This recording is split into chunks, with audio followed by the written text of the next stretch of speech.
We stand at the edge of a great wave, not of water or fire, but of intelligence. A force not forged in nature, but coded in silence, inside machines, inside genes, inside our own hands. And like all great waves, it does not ask for permission. It rises, it breaks, and when it comes, you are either ready or overwhelmed. This is the story of that wave, and the choice it demands from us. Humanity has always lived on the edge of invention. From fire to steam, from printing presses to electricity, we've summoned forces that reshaped everything. But what's coming now is categorically different. The wave we face today is not about amplifying our muscles. It's about replacing our minds. Artificial intelligence and synthetic biology are not tools. They are systems capable of designing new realities. Mustafa Suleyman calls this the coming wave, a convergence of technological superpowers that evolve, replicate, and adapt without our full control. Unlike the waves of the past, this one moves exponentially. It doesn't trickle, it floods. Traditional rules of politics, ethics, and economics begin to warp under the pressure. The very idea of governance becomes unstable when your citizens carry godlike computing power in their pockets. Imagine a world where one person can create a virus in a garage, or where a company can predict your behavior better than you can explain yourself. That world is not science fiction. It is science arriving. Suleyman argues that containment is a myth. We cannot stop the coming wave. We cannot uninvent machine learning or reverse gene editing. Pandora's box is already open, and what escapes is not just dangerous, but autonomous. Algorithms learn, biosystems replicate.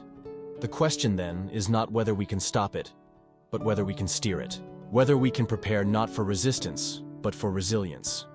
In this unfolding age, power shifts quietly. It doesn't look like empires or armies. It looks like data. Like invisible models making billions of decisions per second. Who gets hired? Who gets loaned money? Who gets watched? The wave isn't loud. It hums. It whispers. And the most dangerous part? It pretends to be neutral. But every system reflects a bias, a worldview, a purpose.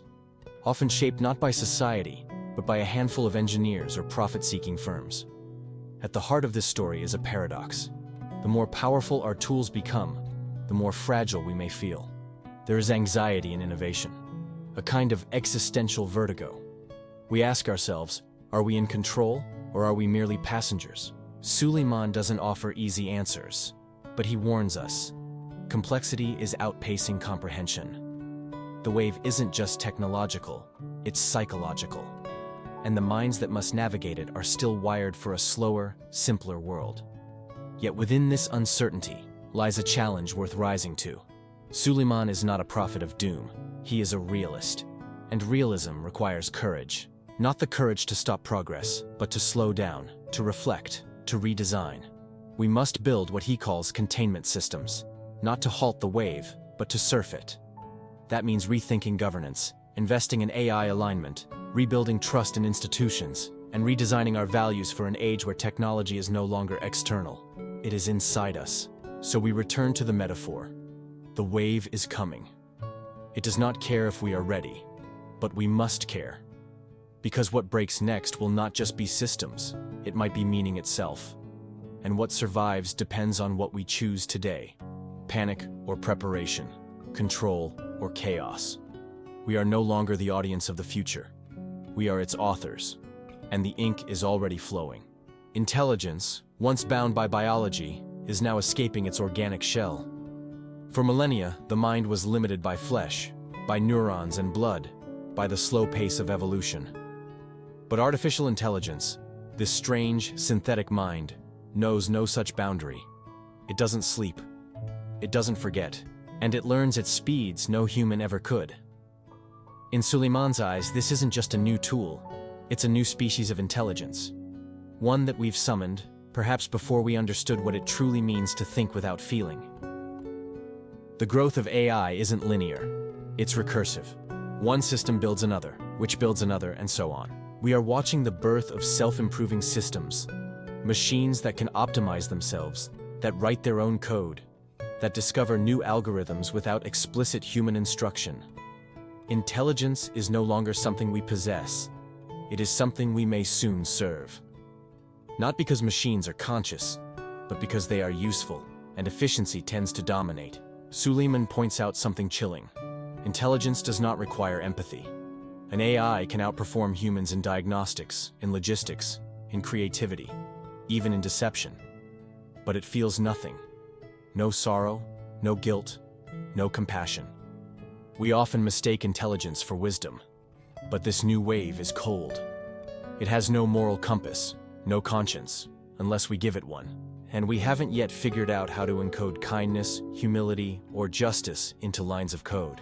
This creates a philosophical and practical dilemma. How do you govern something that moves faster than your ability to understand it? Regulators are often decades behind innovation. And even if we could pause the wave, who decides where and when?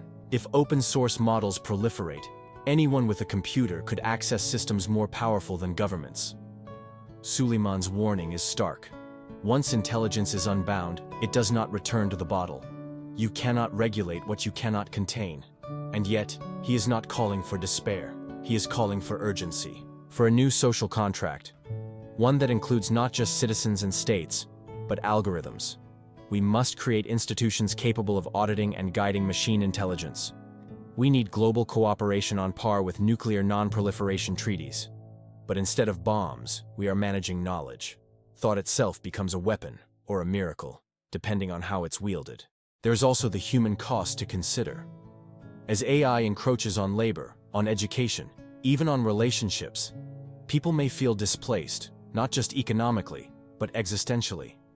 What is our role in a world where thinking is outsourced? Where art, music, writing, even conversation can be generated instantly by silicon minds? The coming wave doesn't just alter systems, it alters souls. And unless we create new meaning, we risk losing more than jobs. We risk losing purpose. So we must decide, will AI serve as an extension of our wisdom, or the erosion of it? Will we treat it as a mirror, reflecting our best selves, or a mask, hiding from what makes us human? Suleyman reminds us, intelligence alone is not our final triumph. It is empathy, restraint, and collective care that define civilization. The coming wave will not wait for us to catch up. But maybe, just maybe, it will follow the shape of the hands that guide it. If artificial intelligence is about creating new minds, then biotechnology is about rewriting the body. In the last century, we learned to treat disease. Now, we are learning to edit life. CRISPR, synthetic biology, gene drives. These are not distant sci-fi dreams. They are tools already in our hands. Mustafa Suleyman calls this the second great front of the coming wave. The ability to design biology like software, to program cells as if they were lines of code. We are no longer just observers of evolution. We are its authors. What makes biotechnology so powerful and so dangerous is its precision. A single change in a single gene can eradicate a disease, but it can also introduce unknown instability. A manipulated virus can be a cure or a catastrophe.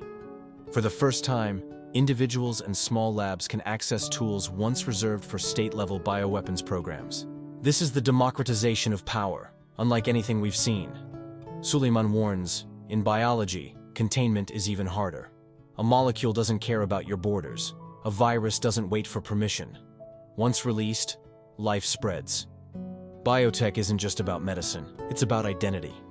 Imagine designing your child's traits, not just to prevent illness, but to enhance intelligence, height, appearance, emotion.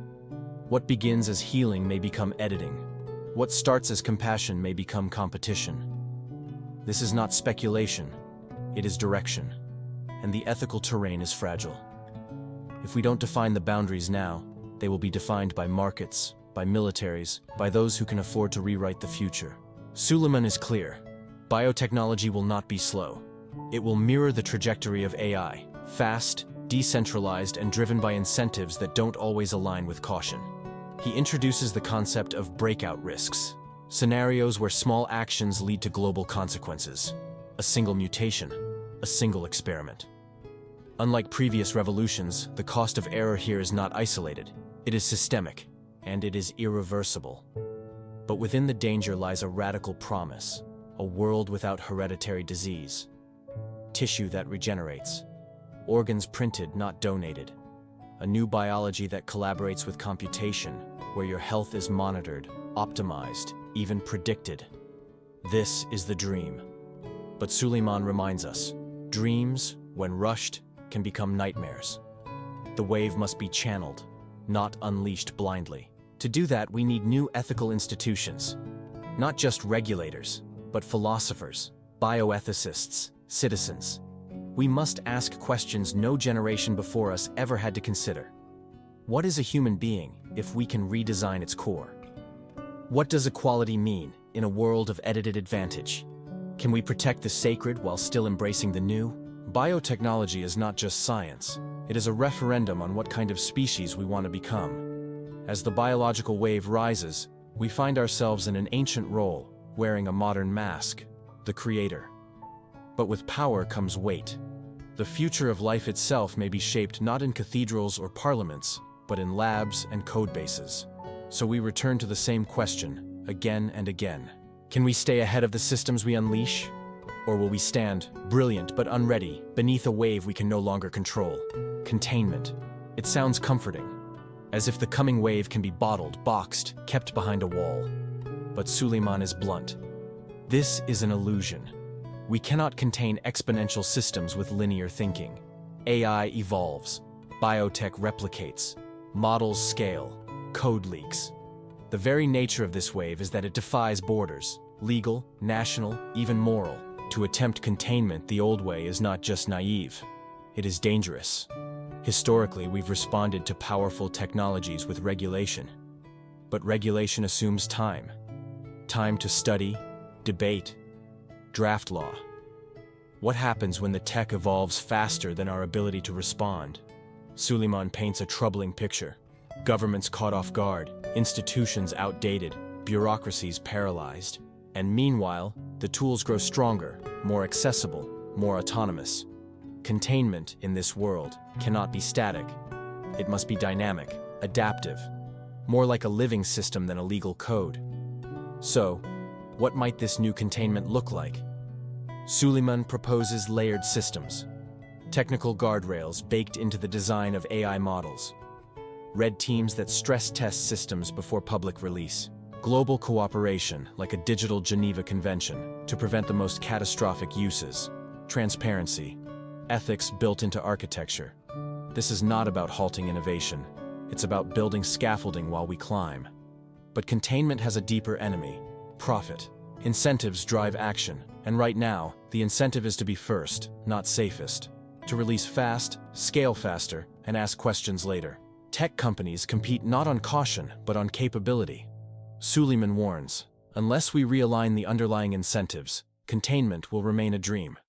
We need to reward responsibility, not just disruption. There's also the problem of decentralization. AI models are open-sourced. CRISPR kits are cheap.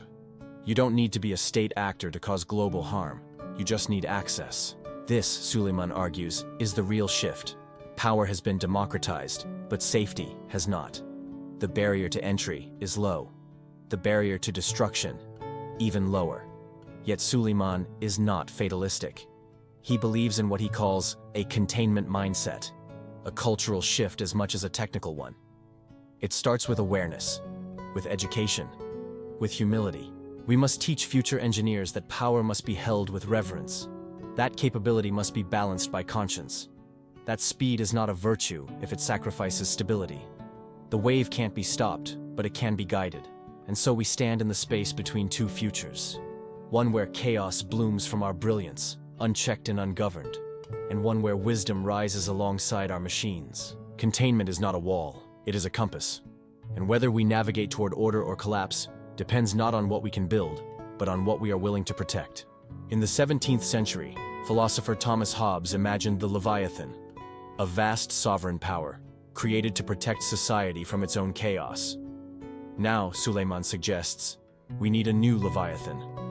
Not a monster, but a new kind of global institution, intelligent, responsive, and strong enough to govern the technologies we've unleashed. Because today, power no longer flows from the barrel of a gun. It flows from algorithms, from data, from synthetic biology. And we are still governed by laws written in the age of the steam engine.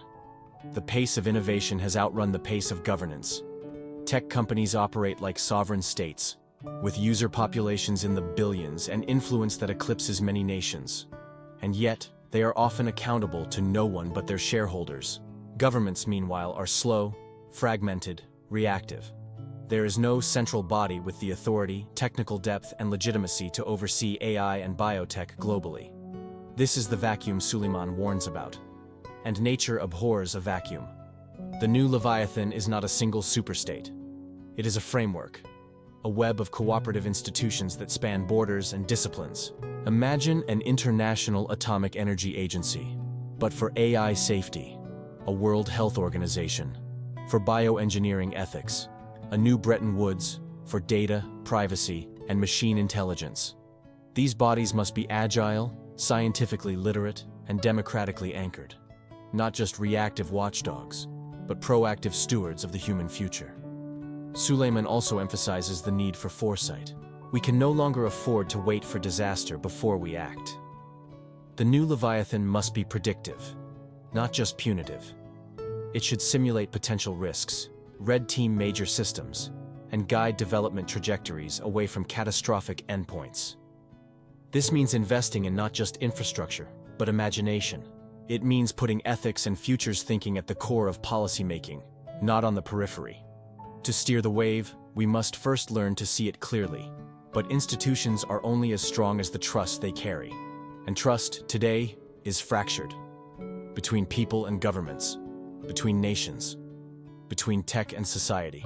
If the new Leviathan is to succeed, it must be radically transparent, inclusive, and accountable. We must involve civil society, scientists, workers, ethicists, not just CEOs and presidents. The future cannot be designed in a boardroom. It must be co-created across humanity. The challenge, of course, is scale. Global cooperation is hard in a world divided by interest and ideology. But Suleyman insists, the alternative is worse. Without shared guardrails, we face a race to the bottom, where safety is sacrificed for speed, and innovation becomes a zero-sum game. The wave is coming whether we are united or not. The only question is, do we face it together or fall separately? So perhaps the new Leviathan isn't a thing we build once, but a responsibility we renew every day. It's not about control, it's about coherence. A shared vision for what kind of civilization we want to become, what we protect, what we allow, and what we refuse to unleash. Suleyman closes this chapter with quiet urgency. If we do not reinvent our institutions to match the scale of our tools, then the wave will not destroy us through malice, but through our refusal to prepare. Alignment, a simple word for an impossible task, ensuring that powerful systems, from AI to synthetic biology, consistently act in ways that reflect human values, not just today or tomorrow, but at every level of complexity, speed, and scale they will eventually reach. Suleyman warns, we're trying to align machines we don't fully understand, in environments we can't fully predict, with values we can't fully agree on. This isn't just a technical problem, it's a civilizational one. At first glance, alignment seems solvable. Can't we just code in the rules? Teach the system ethics?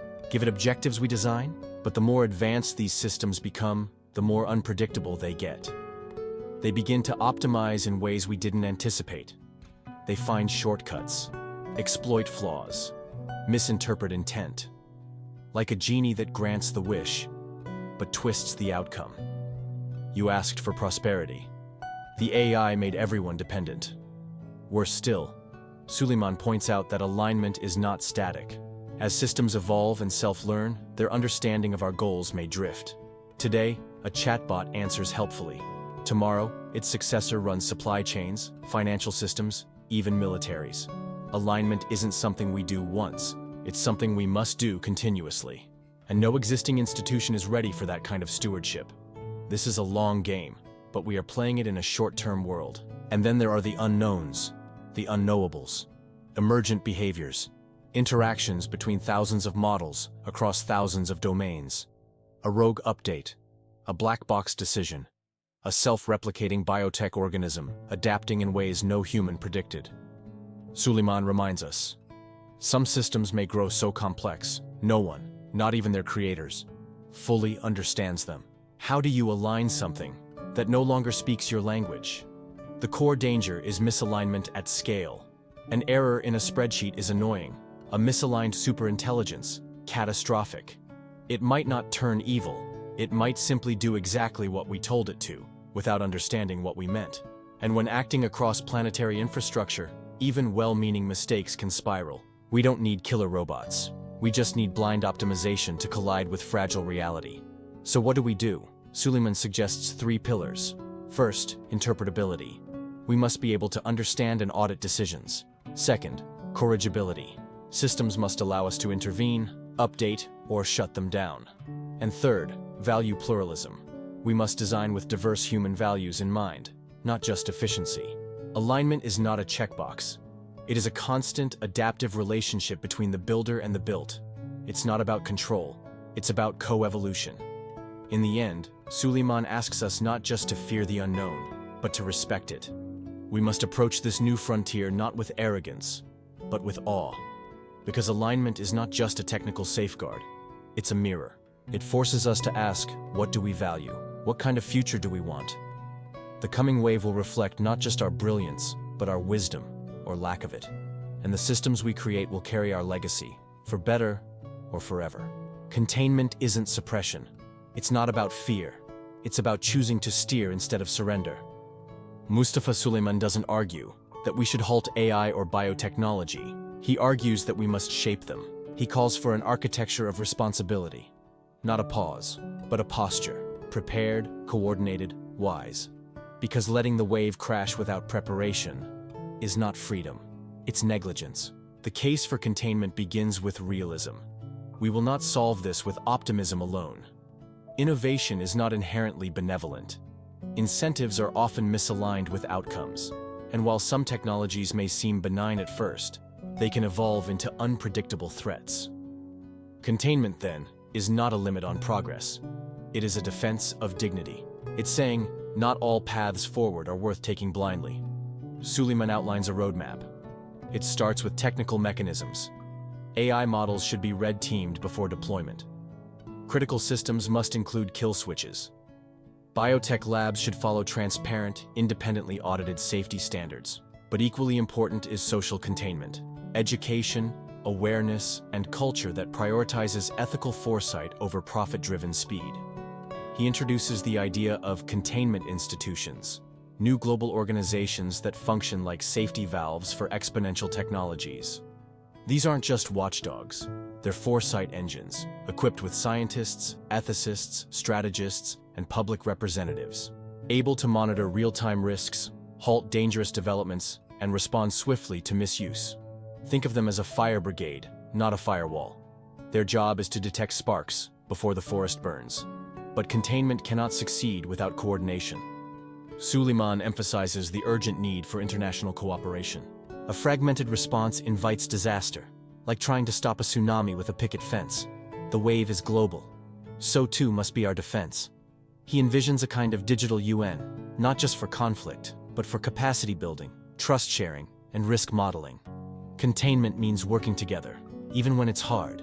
Yet containment also demands courage. To say no when profit tempts us. To question speed when safety is at stake. To speak up when power centralizes dangerously.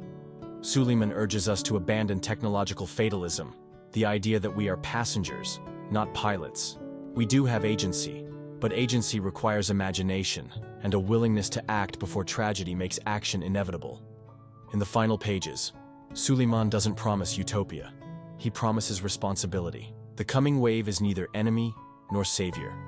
It is potential, raw, immense, and unformed. What it becomes depends on who shapes it. And so he leaves us with a final truth. Containment is not about limiting the future. It's about making sure the future still belongs to us. In the end, this book is not about technology. It's about humanity. About whether we are willing to remain authors of our future, or quietly become subjects of the systems we create. Mustafa Suleyman closes not with panic, but with possibility. Because while the wave is immense, unpredictable, and inevitable, so is our capacity to shape it. We have never faced tools like these before. Not just faster machines, but systems that learn, adapt, and evolve. Not just stronger weapons, but code that can edit life. Not just global networks, but infrastructures that shape our thoughts, our choices, our economies. The question now is not can we build them, it's should we? How should we? And who decides? The coming wave will test everything. Our institutions, our ethics, our ability to cooperate beyond borders, beyond profit, beyond fear. It will test whether wisdom can keep pace with power, and whether humility can stand beside ambition.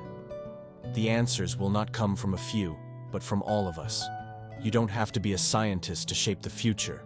You don't need to write code or pass laws. What you need is awareness, a willingness to stay awake, to care, to participate. Because alignment isn't just for machines, it's for people too. We must align ourselves with the values we hope to preserve, and then demand that our systems reflect them. This is no longer a spectator moment. The wave will not wait for perfect solutions. It moves with or without our permission. But that doesn't mean we are powerless. It means we must act with more urgency, more clarity, and more courage than ever before. Because if we get this wrong, there may be no second draft of civilization. Still, there is hope. Not blind hope, but informed, determined hope. We are not starting from zero. We have knowledge. We have history. We have voices. And we still have the ability to choose, to build containment, to foster alignment, to create futures that serve life rather than dominate it. The wave is powerful, but so are we. So when you finish this story, don't just close the book. Open your eyes, look around, ask, what future am I part of building? Because the coming wave is not destiny, it is direction. And the steering wheel is still in human hands. We may not control every current, but the future still belongs to us. So what now? If this story stirred something in you, don't let it fade. Reflect, share, speak. Because waves may come and go, but the shape of the shore is decided by those who stand firm. Stay curious, stay awake, and above all, stay human.